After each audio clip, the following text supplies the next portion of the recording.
selle järgi tuli Hiinamaade meditsiin või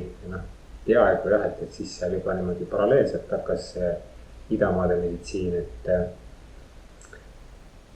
kõigepealt tuli Ajurveda, et Ajurveda oli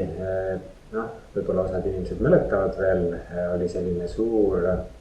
ma võiks isegi heas mõttes hulluseks nimetada, et kus Eestit täitsid siis niimoodi hordide viisi inimesed, kes käisid kuulamas Tallinna linnahallis Ajurveda spetsialiste ja õppisid pulsidiagnostikat. Ja mina olin ka siis üks nendest ja tõepoolest see oli väga põnev aeg, see transcendentaalne meditatsioon, pulsidiagnostika ja sealt siis ka järgnevad kursused juba edasi.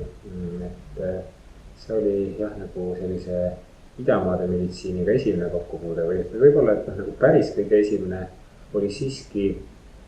Heino Tiigi kaudu, et seal ma küll natukene nüüd niimoodi võib-olla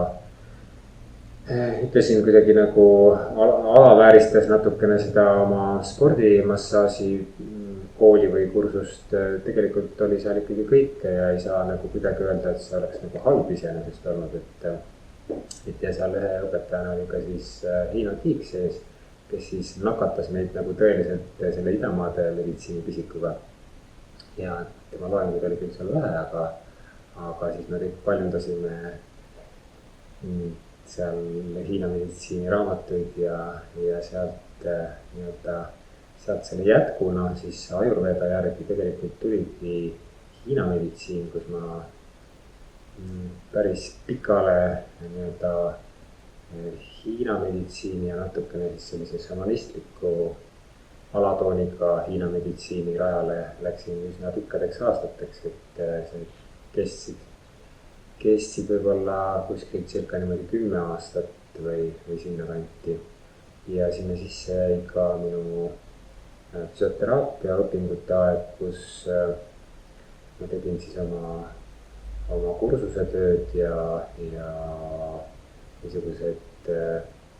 vaimsed mõtisklused just ka Hiina meditsiinist, et mul oli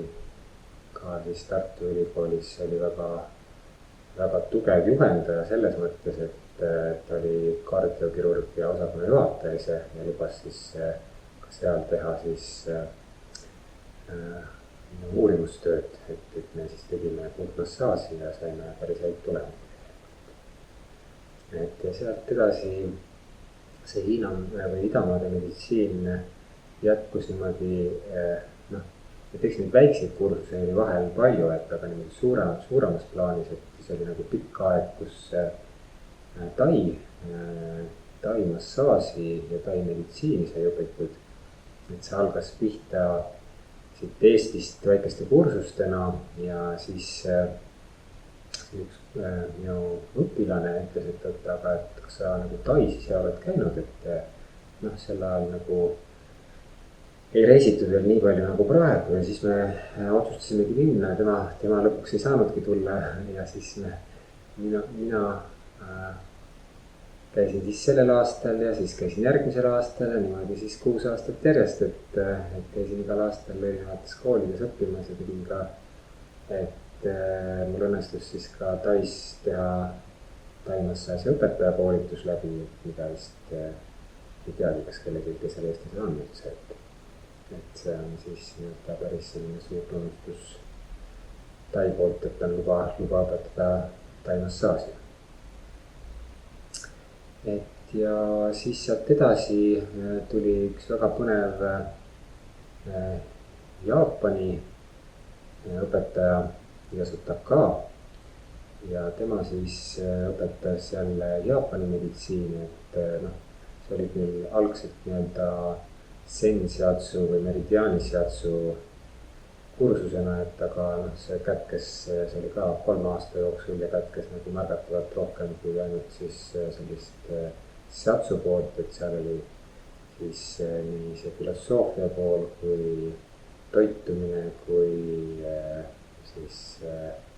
väga palju nagu kogu seda maailmavaadet, et see oli hästi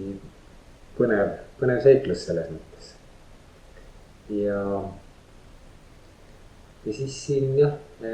veel palju selliseid muid väiksemaid kursusi veel vahele ja otsa.